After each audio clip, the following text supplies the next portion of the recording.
우리 잠깐 주위에 계신 분들과 다시 한번 인사 나눠볼까요? 주님 부활하셨습니다. 주님 부활하셨습니다. 예. 부활하신 주님께서 이 자리에 함께해 주셔서 귀한 은혜 내려주시기를 소망합니다. 여러분 잘 아시겠지만 담임 목사님께서 지난 목요일 날 코로나에 확진되셔서 격리 중에 계십니다. 영적으로 강건하실 수 있도록, 회복되실 수 있도록 우리 성도님들 계속해서 기도해 주시기를 부탁드립니다. 여기 계신 성도님들에게 질문을 한 가지 드리고 싶어요. 앞으로 다가올 일에 관련해서 내가 딱 한 가지만 피해갈 수 있는 능력이 우리 성도님들에게 주어주신다면 어떤 것을 선택하시겠습니까? 네, 피하고 싶은 거 한 가지, 앞으로 닥칠 일에 대해서. 첫 번째는 주름살이 막 얼굴에 가득한 거. 두 번째는 흰머리가 머리를 뒤덮는 거. 세 번째는 틀니. 네 번째 죽음. 몇 번을 선택하시겠어요? 네, 3번이요? 네. 네. 아마 대부분 4번 죽음을 선택하셨으리라 생각합니다. 주름살이 내 얼굴에 생기는 거 너무 고통스럽죠. 그리고 흰머리가 자꾸만 생기는 거 싫고, 이빨이 흔들거려서 빠지고 발치를 해야 되고 틀니를 끼는 거 너무너무 싫지만 죽음에 비할 바가 되지는 못하는 거예요. 네. 그렇죠. 아마 여기 계신 그리고 온라인 예배를 드리시는 우리 대부분의 성도님들이 동의하실 겁니다. 죽음의 문제에 있어서 우리는 그렇게 자유롭지 못할 때가 굉장히 많이 있다라는 것입니다. 역사에도 보시면 이 죽음을 피해가기 위해서 노력했던 수많은 사람들이 등장을 하고 있어요. 근데 그 대표적인 사람이 바로 진시 황제입니다. 여러분 잘 아시지요? 이 진시 황제는 중국 역사에서 가장 먼저 황제라는 칭호를 쓴 사람입니다. 어지럽고 분열되어 있는 중국 그 땅덩어리를 통일하고 중앙 집권 체제를 확립했던 그런 왕으로 잘 알려져 있죠. 뿐만 아니라 만리장성과 대규모의 운하를 건설하고 중국 역사상 커다란 업적을 쌓았던 군주였습니다.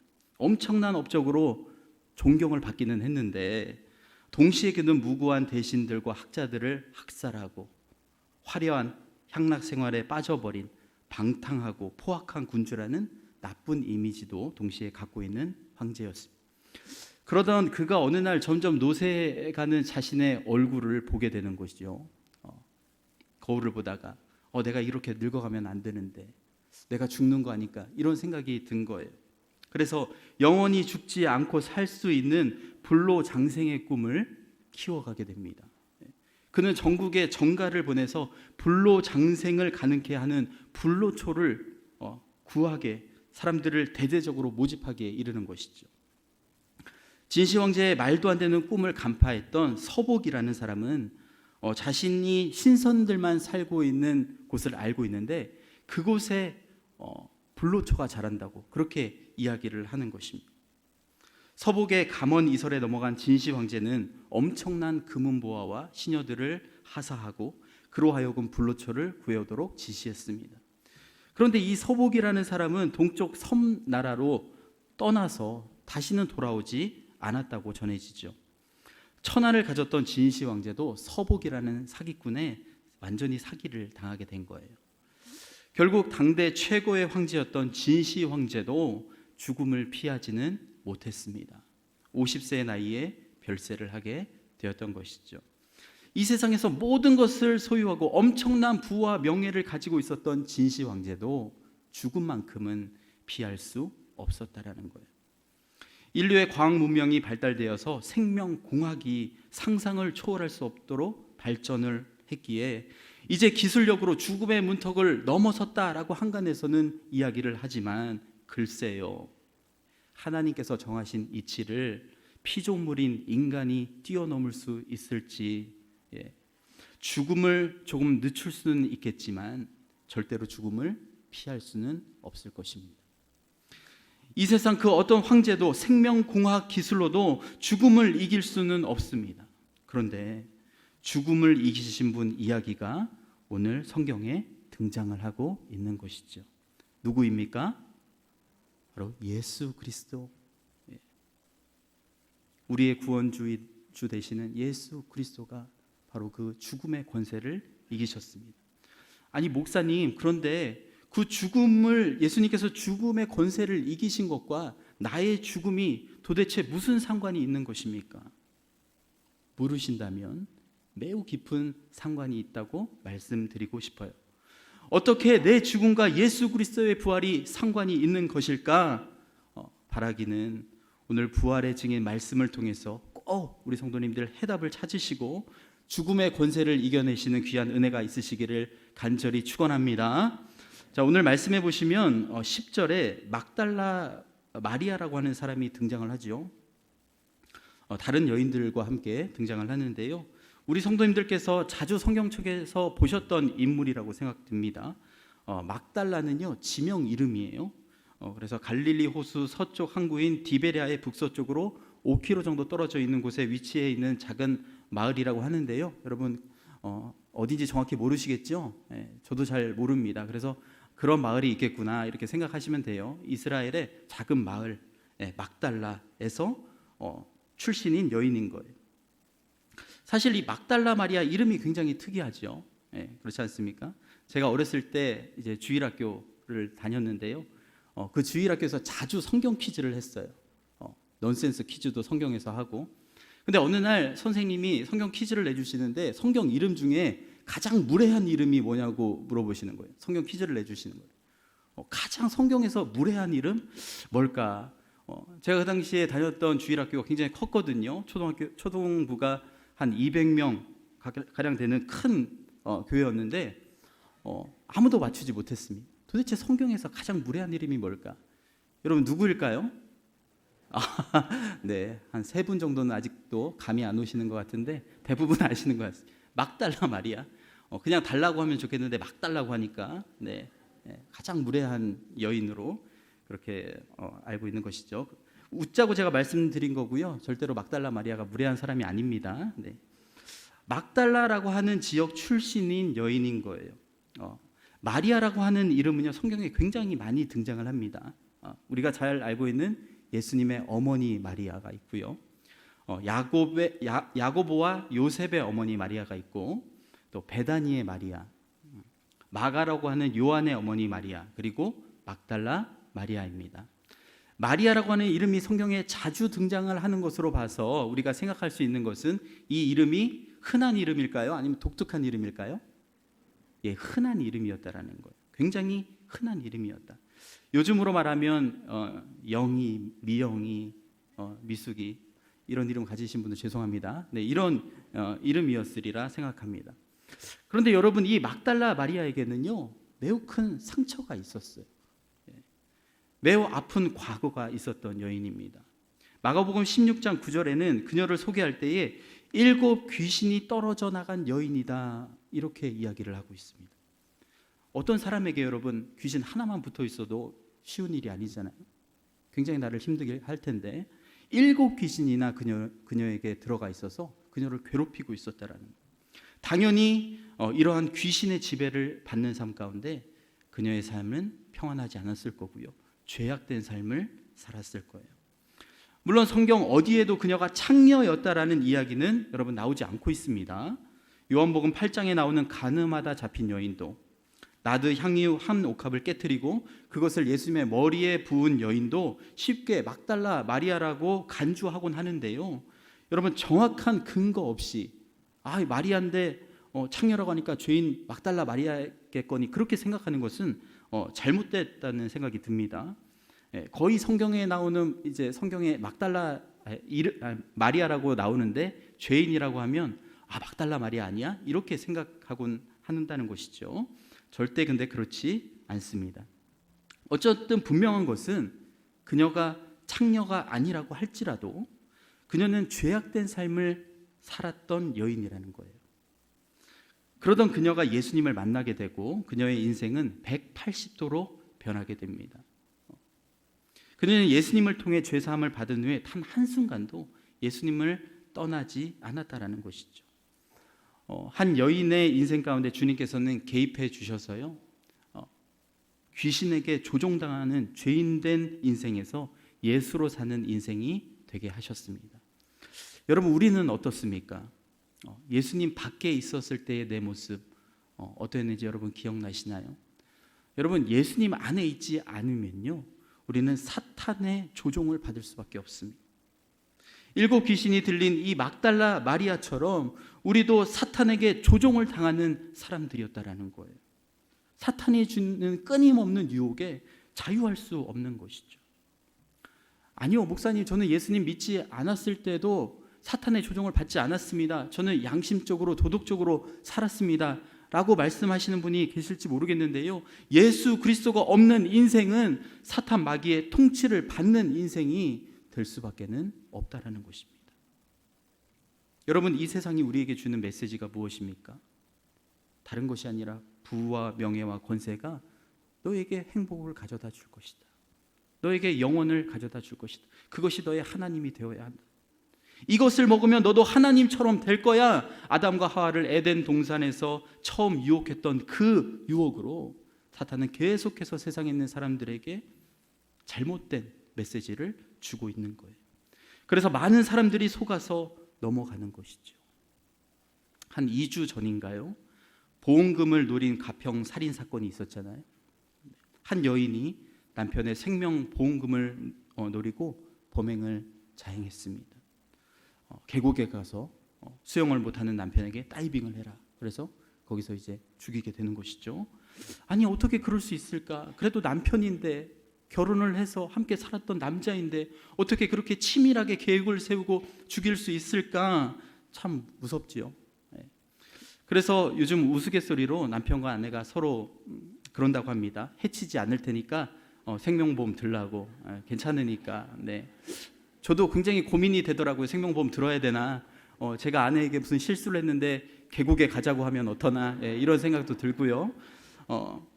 농담이지만 참 안타까운 현실 가운데 여러분 놓여 있습니다. 도대체 누가 그러한 생각을 이 여인에게 불어넣었을까? 바로 사탄이라는 존재라는 것입니다. 그러니까 사랑하는 성도 여러분, 이 세상에서 살아가는 사람들 가운데 사탄의 조정에서 자유할 수 있는 사람은 없다라는 거예요. 왜 내 남편이, 내 아내가, 우리 부모님이 빨리 예수 그리스도를 영접해야 합니까? 사탄의 조정에서 자유케 해야 되기 때문이에요. 오직 사탄의 권세에서 자유케 할 수 있는 방법은 예수 그리스도밖에 없기 때문입니다. 막달라 마리아도 예수님을 믿기 전에는 귀신의 지배를 받는, 마치 남편의 생명보험금을 노리고 범행을 저지른 그 여인과 같은 인생을 살았을 것이라는 것입니다. 그런데 예수님을 만나게 되고 그녀의 인생이 완전히 바뀌게 되는 것이죠. 예수님이 그녀의 삶의 목적이 되어버렸습니다. 자, 그런데요, 그러던 그녀의 삶에 또다시 어두움이 몰려오기 시작해요. 그토록 믿고 순종했던 예수님이 십자가에 달려서 돌아가시는 사건이 일어나게 되었던 것이죠. 인생의 절망이 찾아오게 됩니다. 이 여인에게 있어서 이 사건이 얼마나 충격으로 다가왔으면 그녀가 십자가에 달린 예수님을요 그냥 찾아서 와버렸다는 거예요. 얼마나 위험천만한 일입니까?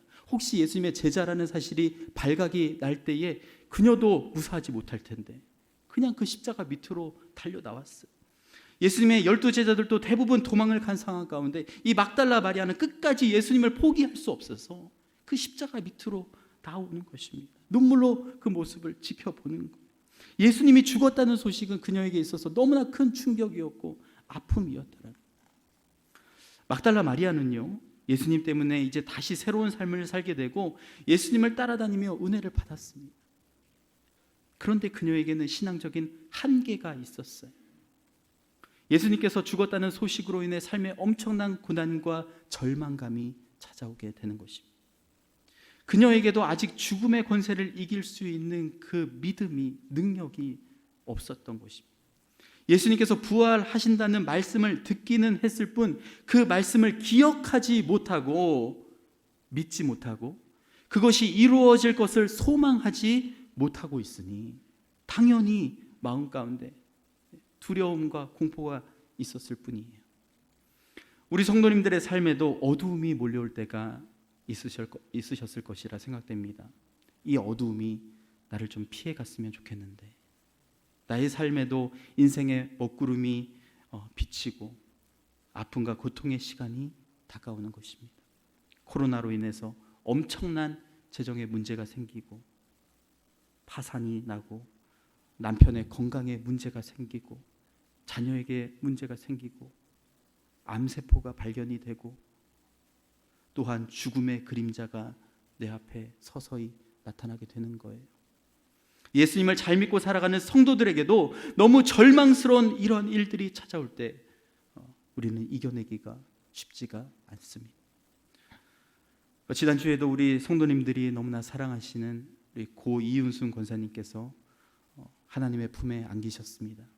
올해 1월까지만 해도 우리 권사님 받으시는 표적 치료가 잘 되는 것으로 그렇게 몸에 잘 받으시는 것으로 검사가 되어서 계속 암이 잘 치료될 수 있도록 우리 같이 기도했는데요.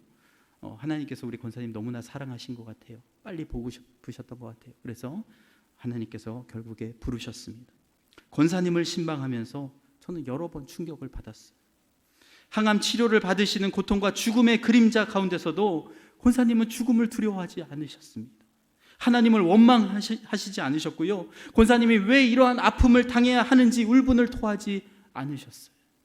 하나님께서 부르시면 목사님, 제가 조금 아쉽기는 하지만 감사한 마음으로, 기쁜 마음으로 주님 곁으로 가겠습니다.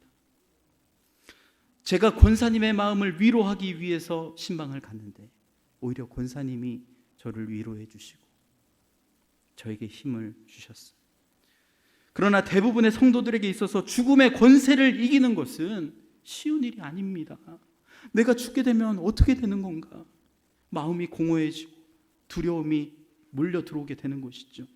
오늘 말씀의 막달라 마리아도 예수님의 죽음 앞에서 아무것도 하지 못하고 얼어서 그냥 눈물만 흘리고 있었던 거예요. 그 어떤 것도 그녀를 위로할 수가 없었습니다. 그런데 안식 후 첫날이 되어서 다른 여인들과 함께 예수님께서 장사된 무덤을 찾아갔는데 돌이 무덤에서 굴러가 있고 예수님의 시체가 보이지 않는 것입니다. 도대체 어떻게 된 일인가 당황하고 있는데 천사들이 나타나서 예수님께서 부활하셨다라는 소식을 이 여인에게 전하게 되는 것이죠. 막달라 마리아는 예수님의 부활하셨다는 소식을 천사들에게 듣고 그리고 나서 동시에 예수님께서 그녀에게 하셨던 말씀을 기억하기 시작합니다. 사랑하는 성도 여러분, 죽음의 권세를 이길 수 있는 능력은요, 부활하신 예수 그리스도의 말씀을 기억함으로 구체화되어지기 시작하는 것입니다. 하나님의 말씀을 기억하는 거예요. 디모데후서 2장 8절에 보시면 내가 전한 복음대로 다윗의 씨로 죽은 자 가운데서 다시 살아나신 예수 그리스도를 기억하라. 이 당시에는요, 예수님을 믿는 크리스찬들이 엄청난 핍박과 박해를 받고 있었습니다. 매일매일 내 옆에서 신앙생활을 하는 성도가 그 다음날 사라지고 감옥에 갇히고 순교를 당하던 그러한 때였어요. 죽음의 두려움이 그들을 엄습하던 그때에 사도 바울은 부활하신 예수 그리스도를 기억하라, 이렇게 말씀을 하고 있습니다. 왜 예수 그리스도를, 또 그분의 말씀을 기억해야 할까요? 예수님께서 이 땅에 오셔서 전하셨던 말씀이 무엇입니까? 하나님의 나라, 하나님의 나라잖아요. 그 나라가 어떤 곳인지, 왜 타락한 인간이 자신을 믿어야 하는지 예수님께서는 이 땅에 오셔서 계속해서 선포를 하셨습니다. 사실 창조의 계획 가운데 인간에게는 죽음이 없었어요. 하나님께서 아담을 만드시고 너는 한 900세까지 살 것이다, 기한을 정하지 않으셨습니다. 그렇게 죽음을 말씀하지 않으셨어요. 그런데 인간에게 죽음이 찾아오게 되었던 것이죠. 하나님의 말씀, 아담과 하와가 불순종한 대가로 죽음이 우리에게까지 임하게 되었던 것입니다. 자, 그러면 여러분, 이제 아담의 죄를 말미암아 우리는 그냥 죽어야 되는 것일까요? 하나님의 인간을 향한 계획이 한 사람의 죄악으로 인해서 그냥 실패해버리게 되는 것입니까? 아니죠. 예수 그리스도를 통해서 다시 이 죽음을 이길 수 있는 부활의 능력이 우리에게 임하게 되는 거예요. 그래서 고린도전서 15장 20절에 이렇게 말씀하고 있습니다. 우리 다 같이 한 목소리로 이 말씀을 읽어보겠습니다. 시작. 그러나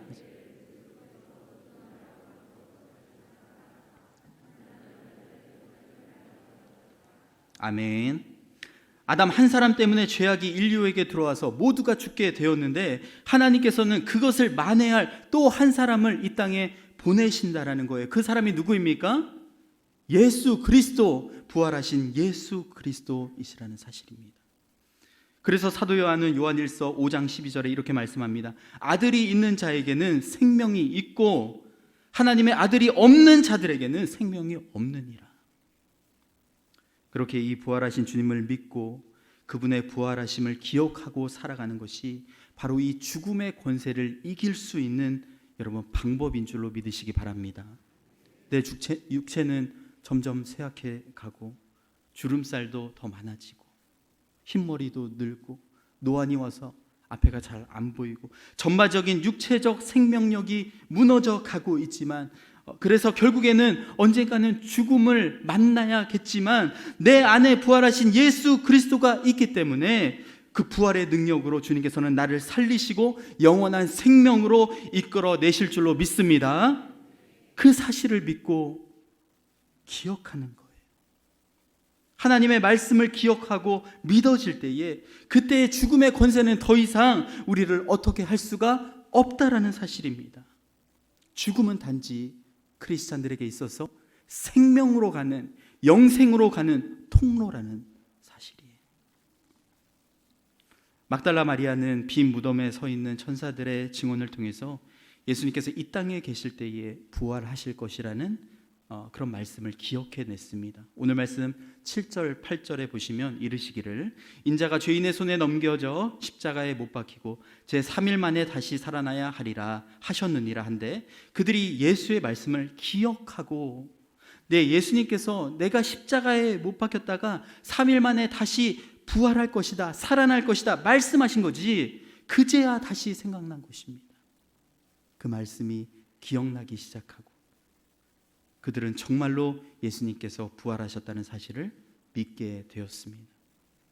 자, 이제 예수님께서 부활하셨다는 사실이 믿어지기 시작하니까 그들이 어떤 행동을 하게 되었습니까? 그냥 그 사실을 확인하고 집으로 돌아갔나요? 네, 이 사실 이거 말도 안 되는 사실이 일어났으니까 우리 쉬쉬하자, 다른 사람들에게 알리지 말자 그랬나요? 아니죠. 네, 이 사실을 다른 모든 11 사도와 다른 사람들에게 알렸다 이렇게 말씀하고 있습니다. 예수님께서 부활하셨다는 사실을 자신이 알릴 수 있는 모든 사람들에게 알렸다라는 거예요. 너무 감격이 되기 때문에 이 사실이 믿어지지 않기 때문에 모든 사람들에게 부활의 증인이 되었다라는 사실입니다. 사랑하는 성도 여러분, 여기서 잠깐 우리가 생각을 해보았으면 좋겠습니다. 만약에 정말로 예수님의 부활 사건이 실제 사건이 아니라 실제로 일어난 사건이 아니라 조작된 사건이라면 정말로 초대교회 사도들이 예수님의 시신을 무덤에 들어가서 치워놓고 예수님이 부활했다고 거짓으로 증언한 것이라면 두 가지 문제에 대한 분명한 답변을 내려야 됩니다. 사실 두 가지도 넘습니다. 훨씬 넘는데 두 가지 분명한 부분에 대해서 답변을 내려야 돼요. 첫 번째, 어떻게 막달라 마리아와 같은 여인들을 앞세워서 예수님의 부활의 증인으로 내세웠을까 하는 부분입니다. 당시 여인들은요, 여러분들 잘 아시다시피 어떤 사건에 대한 증인으로서의 역할을 할 수가 없었어요. 어떤 남자가 죽는 것을 한 여인이 보았습니다. 그런데 그 여인이 현장에 있어서 그 남자가 어떻게 죽었는지 아무리 법정에서 이야기를 해도 법적인 효력을 발휘할 수가 없었다라는 것입니다. 왜요? 여인은 그 당시에 그만큼 인정받지 못하는 계층의 사람들이었기 때문에 그렇습니다. 요즘 같으면 일어날 수 없는 일이죠. 근데 그 당시에는 그랬다라는 거예요. 그런데 예수님께서 부활하신 이 사건에 대해 보도를 하면서 막달라 마리아와 같은 여인을 증인으로 내세운다. 게다가 많은 사람들이 이 여인이 7 귀신이 들렸던 그 여인인 줄 알고 있었는데도 정말 그렇게 했겠습니까? 이것이 만약 조작극이라면 그러한 여인을 성경에서 가장 중요한 역할인 부활의 증인으로 만들어 놓았을까요? 이것은 그냥 이 사건을 포기하는 거나 다름없는 일이니까요. 누가 여인을 증인으로 내세우겠습니까? 누가 부활의 증인으로 여인들을 앞세우겠냐고요. 거짓으로 만들어낸 것이라면 절대 바보가 아닌 이상해야 이렇게 조작할 수는 없는 것이죠. 그런데 성경은 분명히 여인들을 앞세우며 예수 그리스도의 부활 사건을 우리에게 전달하고 있습니다. 사랑하는 성도 여러분, 너무나 분명한 거예요. 이 예수님의 부활은 사도들에 의해서 조작된 것이 아니라 어떤 누구에 의해서 만들어진 소설이 아니라 실제 사건임을 분명히 우리에게 이야기를 하고 있다는 사실입니다. 그냥 일어났던 일 그대로를, 있는 그대로를 우리에게 전달하고 있다는 사실이에요. 두 번째, 예수님의 부활 사건이 조작된 사건이 아니라는 더 큰 증거는요, 만약 사도들이 거짓으로 예수님의 부활을 만들어냈다고 한다면 그들이 예수님께서 부활하셨다는 말을 다른 사람들에게 할 수는 있을지 몰라도 그 사실 때문에 절대로 죽음을 선택하지는 않았을 것이라는 사실입니다. 예를 한 가지 제가 들어보겠습니다. 제가 광주교회 우리 성도님들과 함께 바닷가에 가서 거짓말을 제가 하는 거예요. 성도님, 저는 수영을 아주 잘합니다. 제가 어렸을 때부터 제가 수영 선수였고요, 돌고래만큼 제가 빠르게 그렇게 막 수영을 할 수 있습니다. 이렇게 거짓말을 하는 겁니다. 예를 드는 거예요. 제가 거짓말하는 목사는 아닙니다. 네. 자, 이렇게 수영을 잘한다는 말을 하고 나서 저는 이제 어떻게 해야 될까요? 그 바닷가에서 도망을 가야 되겠죠. 네. 물에 들어가는 순간 저는 어떻게 됩니까? 죽으니까요. 수영을 잘 못하니까요. 네. 성도님들이 한번 보여달라고 아무리 얘기해도 그 물에 들어가지 않을 거예요. 왜냐하면 진실은 제가 수영을 못하고 있기 때문에 그렇습니다.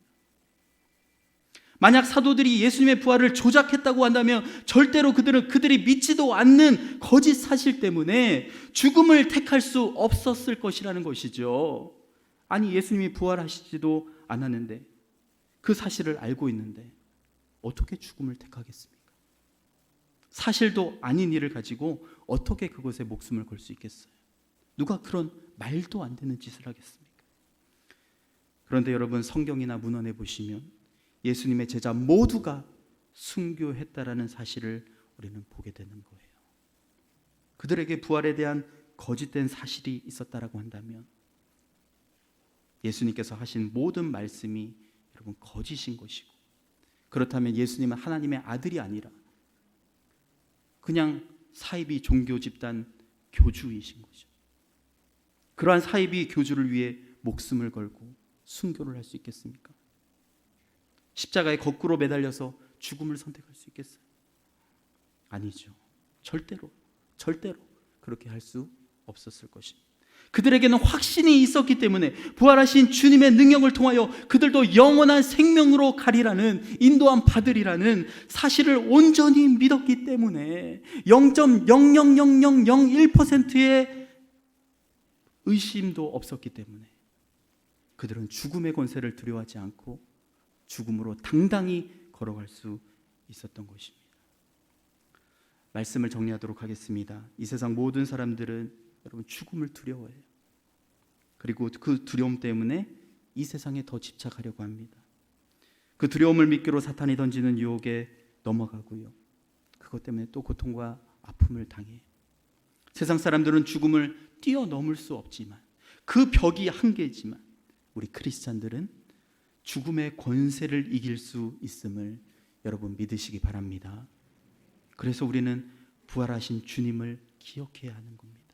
그분의 말씀을 늘 기억해야 하고요, 묵상해야 하는 거예요. 바쁜 일상 가운데서도 늘 여러분 말씀을 묵상하시고요, 말씀을 암송하시고요, 말씀을 필사하시고요, 드라마 바이블로 늘 말씀을 들으시기를 바랍니다. 가정예배 여러분 드리시면서 자녀들에게 이 부활하신 예수님을 이야기하시고요, 구역예배를 드리시면서 부활하신 예수님의 그런 일들을 함께 나누시길 바랍니다. 그리고 부활하신 주님의 증인이 되어서 만나는 분들에게 예수님께서 부활하셨다라는 소식을 함께 나누시고 증거하시기 바랍니다. 오늘 교회에서 나눠드리는 계란, 내가 그냥 집에 가다가 먹을 수 있죠. 배고프니까.